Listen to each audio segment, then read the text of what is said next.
Welcome to the Monkey Mind Podcast, your number one platform for athletes and mental health. Hosted by myself, Danny Perez. This is episode 77 featuring Jack Strauss. Jack is a hockey player from Phoenix, Arizona, in his freshman year at Skidmore College in Saratoga Springs, New York. But before we get to today's episode, we have a couple announcements and a quick word from our sponsor. For those who don't know, our merchandise shop is up. We have hoodies, beanies, and snapbacks, so if you're interested in picking up any Monkey Mind merch, then head over to monkeymindathletes.com/merchandise. That's monkeymindathletes.com/merchandise. Also, be sure to throw us a follow on our Instagram to stay up to date with new episode releases and much, much more. Our Instagram handle is @monkeymindathletes. That's @monkeymindathletes. And finally, if you want to watch this episode, check it out on our YouTube channel. The link will be in the podcast notes below. Don't forget to like and subscribe. This podcast is proudly brought to you by Daily Dose CBD Inc. Daily Dose CBD Inc. creates full-spectrum CBD products ranging from tinctures, balms, and dog treats. Research has shown that CBD has successful results in aiding in the following areas: anti-inflammation, anxiety, PTSD, help with breaking addiction, neuroprotection, epilepsy, arthritis, chronic pain, and sleeping disorders. Daily Dose makes an extremely safe and effective product that we know you will love, enjoy, and benefit from. Daily Dose has given Monkey Mind listeners 15% off all their orders. Head over to dailydosecbdinc.com and use promo code MonkeyMind15 for 15% off your purchases. That's promo code MonkeyMind15 for 15% off all your orders at dailydosecbdinc.com. All right, let's get after it. Yeah, so all right, we got Jack Strauss on today. Welcome, man. I'm excited to have you on. Yeah, thanks. How's it going? Good, man. Yeah, so if you can just introduce yourself. Actually, quick background about me and Jack. So Jack played with my brother last year in the Maine Nordiques in the North American League. Now he's playing with my little brother over at Skidmore College in Saratoga Springs, New York. So met Jack a few times, and yeah, he's a good buddy of my brother and good friend of mine as well. So I'm excited to have him on here and talk and tell a story. So yeah, welcome, man, and floor is yours. If you want to just introduce yourself to everybody, who you are and your hockey background and just a little bit about yourself. Yeah, for sure. So I'm Jack Strauss. I'm from Phoenix, Arizona. Grew up playing for the Phoenix Junior Coyotes. Started playing hockey when I was, like 4 years old. And then just fell in love with the game from there. And always tried other sports as well, but hockey just kind of stuck with me and the team factor there. And I don't know really what it was, but some of my family played hockey, and I just kind of fell in love with it. And so I grew up in Arizona, so I was kind of late to the game, I guess. I hadn't heard of prep school at all or anything like that, so never went to a prep school or anything. Just graduated high school, and then went right into juniors from there, right into trying to play in the North American League. That was always the goal. And then my second year juniors, that's when I made Maine, and then obviously third year played with Steven for a little bit. So that was our last year, and that was just such a great experience. Being the older guys, being your age out, it was so much fun. I wish I could play that year over and over again. And just how well we did, and being able to be a captain, it was awesome. It was awesome there. Yeah, that's awesome. And juniors is obviously a really great time, and the time you get to just be all in on hockey and not worry about anything else really. So, and now obviously, playing at Skidmore, you have that, the academic piece to worry about, but I think the biggest thing that you have to worry about is being roommates with my little brother, Steve. So yeah, probably it's a liability. Complete liability. So, imagine doing it for 22 years. He's been alive 21 years. So yeah, but no, that's awesome, dude. Obviously segueing into the whole mental health piece. Just kind of talk about some of the things that you've struggled with or dealt with, and kind of your experience with that whole thing. Yeah. So my struggle with mental health kind of started when I was pretty young. I think I was 8 or 9 years old, and my parents were they tell me nowadays, when I was that age, I started showing signs of OCD and high anxiety. And now to think back on it, it's kind of weird that I was that young and that you can recognize it at that age. and it just kind of ties in, I guess, to my personality right now. I mean, there's things that I do now and like characteristics that I have now that like I'm proud of that OCD probably like brought upon me and like high anxiety did. So like there's always a lesson to be learned. But yeah, so I mean, I started going to like actual like therapy and like I received an actual like diagnosis. I think when I was 12, 13, and started going to therapy then, and that was when it really got bad. Was when I was like 13 years old, and then moving into high school. I had a tough time my freshman year. I actually lived in like South Phoenix, so I went to a high school there and played hockey in Scottsdale, which is about 45 minutes north. So I ended up transferring to a high school my sophomore year that was in Scottsdale, where like some of my hockey buddies went to, and I don't know what it was. I just felt like I belonged there more because I was always up there playing hockey. So yeah, my freshman year was pretty tough. Just kind of felt like I was super out of place, and my anxiety really took over. And then once I moved schools, it helped a little bit, but it was still super relevant. So I started taking medication then for like a low OCD dosage and the mainstream dosage for like high anxiety. So I've kind of struggled with the medication piece a little bit, and honestly, you still kind of go back and forth between like the dosages that you use, and like you always have to be up to date with your psychiatrist and stuff like that. So that's been pretty tough, but like the biggest piece was just like my young kind of like stage of, I don't know if it was just my hormones kind of flying around, like starting puberty maybe at that age. But it was a stage in my life where like nothing felt like it got to the point where like I felt like I couldn't really control my emotions at all. And it was just kind of controlled by this OCD factor, and like that was it. So it was just like, to me, I actually work with a sports psychologist now because hockey has kind of been my life, and I feel like my anxiety stems from there, and like I can use that, like what we talk about in sports, I can use that in everyday life, which is really good. And I enjoy that a lot more because I used to work with just like an OCD psychologist or anxiety psychologist that specializes in that field, and for some reason, like I could never relate to them that much, and that's nothing to say against them. It was just, I just felt that most of it was stemming from sports, because like an example, like, man, I used to play, like like everyone who plays hockey, like hockey players can get pretty superstitious.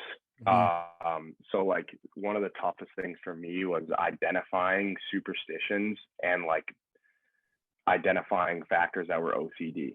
So it's like I would have to play, and this is where it like stems into hockey, because like if something's not right and if I don't feel comfortable, then like that's where it becomes more than a superstition. That's where it's like, okay, like this is getting to be a problem where it's like I can't even focus on playing the game, or like, and this has stemmed like into juniors. Obviously, this, I'm just talking about the time when I was, playing youth hockey, and things started to get more serious, and like people started talking about juniors and everything like that. So like I would have to play, like an example would be I'd have to play like NHL on Xbox or something, and I'd have to score like a specific amount of goals with like a specific player, like Crosby or just something like that. And just like as a young kid, just like had all those like visualizations of like, oh, I want to be like Crosby, I want to be like literally anyone. And it was just like everything had to be perfect. And it was like everything was super irrational. Like it was like, if I do this, then I'll play like Crosby this game. If I do this, I'll play like Malkin this game. If I do this, I'll play like McKinnon or something like that. Which is just like, obviously everything that I've learned from OCD is that like everything is just that you're telling yourself is just like super irrational. That's super specific. With when you play NHL and you have to score a certain amount of goals with a certain amount of guys, that's like interesting. I haven't heard that one before. Yeah, no, there's like a lot of stuff, and it's super personable too, obviously, because you're thinking of it in your own mind, and it's really just like your own conscience taking over. So it's like whatever you're thinking about, whatever you're nervous about, that's kind of the factor that it's gonna take over. And so like not to cut you off, but like for example, like with hockey, because you care so much about it, it would like take over with certain thoughts for that. So hence, like if you do this, you play like these players that you idolize. If you score X amount of goals with X amount of with this player in a video game, you're gonna play like that player. So like would show up in those ways with things that you care about, like hockey, right? Yeah. And another thing is that like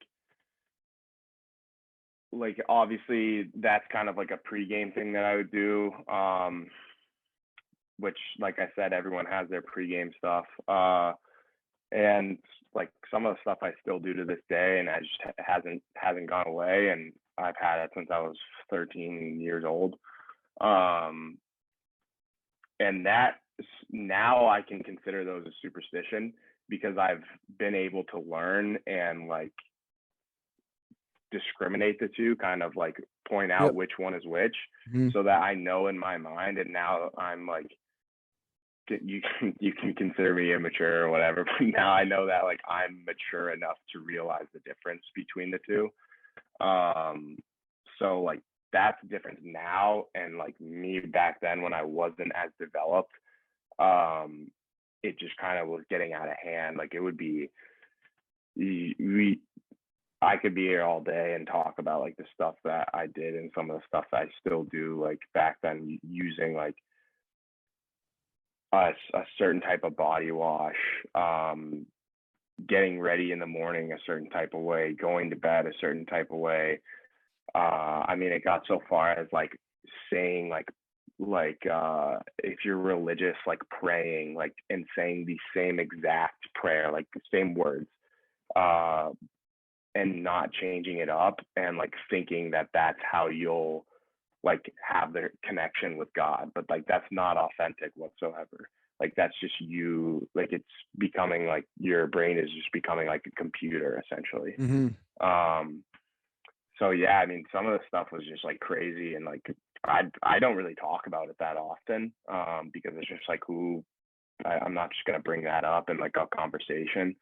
So like now you like think about it, and looking back on it, like it's just crazy to see how much like of the stuff that I did that was super just kind of like weird and odd, that I thought rationalizing with myself in my brain was going to help me, and like magically make something good happen. But that affected my confidence part of my play and my confidence in life, because thinking that these little things that you do is going to make something happen is just not true. You know, like you got to be the one to go out and do it. And yeah, it can just really like affect the way you think, and still affects the way I think today. And that's probably something that like I've had a problem with in my consistency of play, is the confidence that I have. And it's a very like popular problem, but I'd say there's different interconnected problems that stem to that, that can be condoned by mental health. Yeah, well, I'm happy that you kind of mentioned that these were things that you didn't want to talk about, but now here you are talking about it. I think that's awesome, because I think by you talking about this, your personal experience with everything that you said, with the things that you've dealt with, one, and two, just not having people to talk to about it because it just never comes up in conversation. You're now Mm. doing it, and you're helping out maybe the next person or X amount of people that are maybe going through the same thing that you did in silence, or their own sort of OCD things that they deal with that they don't have the opportunity to talk about, but they can hear your story now and understand, like, hey, I'm not the only one going through the same thing, or wow, like other people are kind of having the same things or doing the same things that I am that, kind of affect me. They can find it, very relatable. So that's awesome that you're able to come out here and do that. And I commend you for that as well. So kudos to you for that. And as far as like what you're saying about the other interconnected mental health pieces that come along with that, would you say that your anxiety stemmed from this OCD and from kind of like the expectation that um, by you doing these things, like these outcomes are going to come to fruition because you did that, Yeah. or it was just kind of like a separate related thing that you've dealt with, or what was your experience with that? No, I would say like same kind of concept. Like it is super interconnected, and like that's why like talking to psychiatrists I mentioned before, like the medication, the same medications can be used for like I'm not a psychiatrist, but this is what I've learned is that the same medication can be used for OCD and anxiety, but it's just they can give people with OCD higher dosages because it then allows them the ability to recognize, because you can't just take medication. You have to be able to talk to a therapist as well so that they can guide you along and help you recognize the differences, and just help you recognize what your OCD is doing to you and to your mind and how it affects you and your anxiety. So if you have high levels of OCD, that's the more anxiety you're going to have, because the two kind of contemplate together, right? It's obsessive compulsive disorder. So it's like you're obsessing over things constantly. So it's like if something's not right, then it immediately gives you that obsessive anxiety, and you just have like this constant tick of just like people whose levels are lower, I guess, and who wouldn't be like actually diagnosed. Everyone kind of has things that they do, things they like to be the same. The difference, I would say the biggest difference that I've had in my experience is that a person without OCD could have the same type of like like they want it to be this way as me. But the thing is like affecting me in sports, like if they didn't have it that way, then, their confidence, their thought process might not be affected, and they could still, go play the game and everything would be fine. It can get to a point where it's like, if that one thing is not right, it could be as so far as the way you tied your skates, the way, like the type of like specific soap you use to wash your hands, or the way that you brush your hair in the morning, that could ruin your whole day.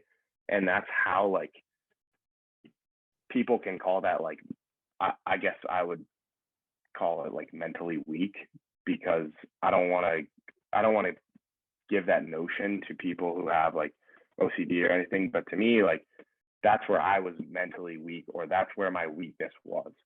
And in weakness, you can always, through that struggle, like you can always find the strength that you have and just adapt. And for me, it's, my parents have provided me with the opportunity to see psychiatrists, see psychologists. And I'm so glad and like grateful that they kind of recognized it when I was young and provided me with all this help. Because now, like something like now, like I'm not afraid to talk about this with you. Like I'm not afraid to go to a therapist and talk about it. I've seen so many things on social media, Bell Let's Talk, for example. I don't know if you've ever heard of Corey Hirsch. He was a goalie in the NHL and played for Team Canada. And Oh yeah, I actually, yep, yeah. yeah, I played with his son in Arizona, and he's a huge mental health advocate in hockey and in everywhere. And he tells a story. I think he's got an article out, and I would recommend like anyone listening and to any of your listeners to follow him on Instagram, and see if you can track down his article somewhere, because I mean, for me, it was just life changing to hear someone talk about it in that depth. Because I mean, he goes as far as talking about his darkest times, and it's just completely life changing to hear someone talk about that, and just helps you recognize that like you're not the only one. And although it seems like you're deep down, like in your head and in your thoughts, like you can always kind of climb out of that and just recognize the world that you're living in, and how you're thinking, and you can always talk to someone and try to find help. And you might think that you can get through it alone and like just kind of do it and maybe recognize OCD or anxiety yourself. And I mean, man, it's hard. It's hard to do on your own. Like I try to do it sometimes now, and like I'll go on tangents where I'm like, I don't need to talk to my psychologist. Like I don't need to, like I'm ready to go. Like at some point I got to get past this wall that I have. You know what I mean? Like I gotta grow up at some point. I can't be talking to a psychologist my whole life. But it's like you're never like fully ready. Like you can always grow in that stage, and you can always find a way to improve like how you're thinking mentally, because mentally how you're thinking is going to condone like everything else. Like that's going to condone your physical stage, your literally everything. And so I mean, when I'm feeling good mentally, like that's when I'm at my highest points. And that can be day to day, month to month. I mean, right now I can go back on years where I was feeling good and I had a good year mentally. And, you know, there's years where I was down for a long time, and you can just see how that affects your production. So, Yeah. Before I forget and move on to the next couple questions, I just want to give a shout out to your family for giving you those resources and allowing you to, you know, have that access to it and, you know, work those things out, because it is so important to have the supportive family and people around you who support you. So the fact that they were willing to do that and go through those links, you know, it's awesome. Especially I feel like for kind of like that older generation of parent, they kind of don't really understand this sort of stuff too much most of the time, I feel like. But when you do have parents who do, it's like, okay, awesome. Because I think a lot of it was like, it was kind of foreign to my parents and the stuff that I was dealing with. They're like, you know, like he's obviously going through a hard time, so we have to, you know, do what we can to help him out. So it's awesome that your parents were, you know, the same way about that. And I want to talk about a couple of things you mentioned. One was you're happy that you have OCD because some of the things that have come about it today have, you know, given you positive effects or positive benefits and kind of things like different attributes. I think you mentioned right in the beginning, you have certain attributes because of the OCD that today that are helping you out. And then I wanted you to talk about that. And then second question was talking about your time in therapy and speaking with a psychologist and speaking with a sports psychologist specifically, because you know, we don't really push anything on anybody, but we do suggest people talk to somebody professionally because you know, we all think it does help. But you know, for you, it didn't work out with a regular therapist, but you found it worked for you better with a sports psychologist. So it's like you just got to find what works for you. So I want you to kind of talk on those two things, those attributes that have helped you today because of OCD, and just your experience with speaking with a sports psychologist and the things you learned to, you know, deal with OCD and your anxiety. Yeah. So answering the first question, the attributes that I have that I think are kind of consistent with my anxiety and OCD, the reason that I'm grateful for them is because you can kind of dig deep and really find like some of the characteristics that you have. Like when you're a kid or like in a class, maybe in high school or something, they might say list like 3 things that describe you, and like something like that on a worksheet. And mine would always be something like determined, like organized, and like very optimistic. So the OCD factor of it, I think has helped me be super organized. I like things in a certain way.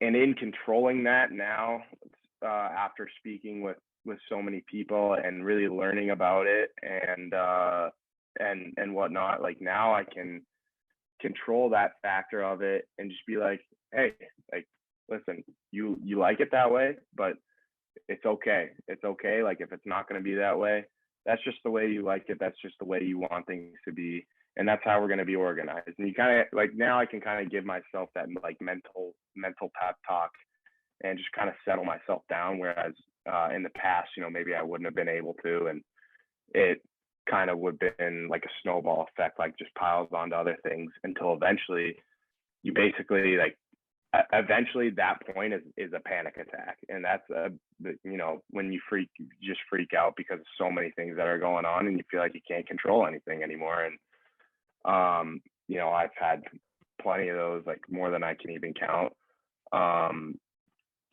And I still have them now, but it's just like, now that I know all this stuff, now I can really grow, and now I'm really able to control it for the most part. But I know that I have the help when I need it, which, like we talked about, like it's great, and it's a good feeling to know, and it helps enormous amounts. That, I mean, I can't even say. So I feel like it has helped me be super organized. I feel like it's just helped me be super determined and like recognize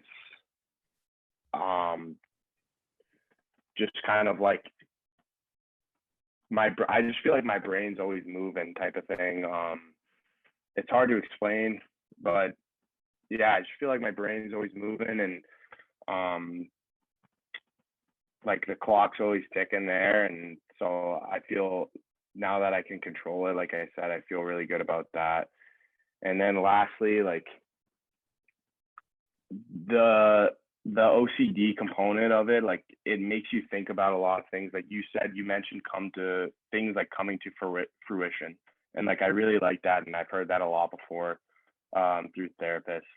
And it's kind of like, OCD is like, you recognize all the good things that you want to happen in your life. And like, it can be way in the future. It can be literally at any time. It could be the next day. It could be a presentation you have to do later that day. And you say, if I do this right, then like, this is going to go right. Well, now that like I've talked with people, and now that like I'm a little older than when I was previously, now I can really kind of manifest things more. And that's a big thing that I've learned, is just manifestation and visualization, because you want all these things to happen, but the OCD, like that, right, that's not the answer. You don't just do something and then things immediately happen like good for you. That's not how it's going to work. So it's almost like a waste of time. Like you're becoming less efficient with your brain and with yourself and with your process throughout the day if you're letting these things control you. So just learning how to control them is like the biggest thing, because you have all these things you want to do great in, but OCD is not the answer to that, and you have to recognize that. And you can, like, everyone can. And in my specific situation, I needed a little bit of help with medication, and I took that chance, and it helped. It helped a lot. It's given me, like, I've had side effects in the past from the medication, but it has helped me take that next step in recognizing and differentiating between just like OCD characteristics and other anxiety characteristics, between just like what is really stressing me out, what is, like, asking that question, and then saying just like, how can I being able to say, how can I address this now, instead of freaking out type of deal. So that's what I've learned from that. And then second question was, it was just, remind me again. well, just like the attributes you learn from like your OCD, and then kind of just the tactics that you've learned from your sports psychologist and your therapist. Like you mentioned the visualization, the manifestation. Those are things that you've learned from your sports psych and your therapist, I'm assuming, correct? Right? You mentioned. Yes. Yeah. Yeah, So just kind of talk absolutely. about those things and just, just dive into those, things you feel comfortable talking about that you've learned to, help you with this stuff. Yeah, yeah. So I mean, I have spoken with many psychologists. Some of them when I was younger, so I'm not sure exactly like what they specialized in. It might have been just anxiety, it might have been OCD, but psychologists have all these kind of areas that they specialize in, right? So what I kind of found was that I always looked at it like I can't really talk to a sports psychologist because this isn't really about sports. Like this is about OCD that I'm having. But in that sense, that's where I was wrong, was because sports have been a huge part of my life, and just being a student athlete in general has been my definition essentially of myself and school, is just being a student athlete. And I've always been like proud to be one, and I think it's awesome. It's a hard deal to go through with school and sports, but so I kind of thought that sports psychologists were just for like pro or like high end college athletes who just like needed someone to talk to about everything that was going on, or how could they improve their confidence. But you can always take these lessons that you learn. Like I take these lessons that I learned in sports psychology, and you can input them in your everyday life. You can, yeah, they tell you, listen, like you can visualize yourself on the ice, or you can visualize and manifest like this is where you want to be. Like I always wanted to play along my development ladder in juniors. I knew that like I wanted to play in the North American League, and that was I started out in Lone Star in the South Division, and when I was like 17, and I got cut from there, and I ended up going to Northern Ontario, and playing in the NOJHL, and that's kind of a dried up league. It's a tough league. I got the crap kicked out of me up there a couple times, and I learned a lot. And like along the way, talking to a sports psychologist and a psychiatrist, it was just all about just manifest yourself, like know what you want to do. You know you want to play in the North American League. Just believe in yourself and that you can get there, and just work every day and be happy where you are right now, because you know where you are right now. This is going to be an experience that you remember when you finally make it to where you want to be. So I made it to Maine. I made it to the North American Hockey League in a consistent place where I played, like not getting cut. And I always look back and tell stories about Ontario, and just like how big that was for me to go there and like be able to just grow and play. And I mean, like I was in the middle of nowhere in Michigan, like right on the border of Michigan on Ontario, and it was just such a cool experience. And like some kids might be like, no, like there's no way in hell that I'm going there. Like, and some kids like me just might have been like, yeah, like listen, I gotta take the chance. It's gonna suck, and it did suck. I had a concussion, I think, like my first week that I was there, and that just created a whole ball of anxiety, and like started freaking out a little bit. And you talk to these psychologists, and they just tell you like, listen, you have to believe in yourself, and you have to believe in what you're doing. And the best way to do that is visualize and manifest where you want to be, and just know that you can get there. You just have to do something about it, basically yourself. It's not going to come to you. Like you can't just expect things. You can't be, if you want to make it there, then you have to make the work fun and like something that you want to do, which for most hockey players who decide to go play juniors, it already is.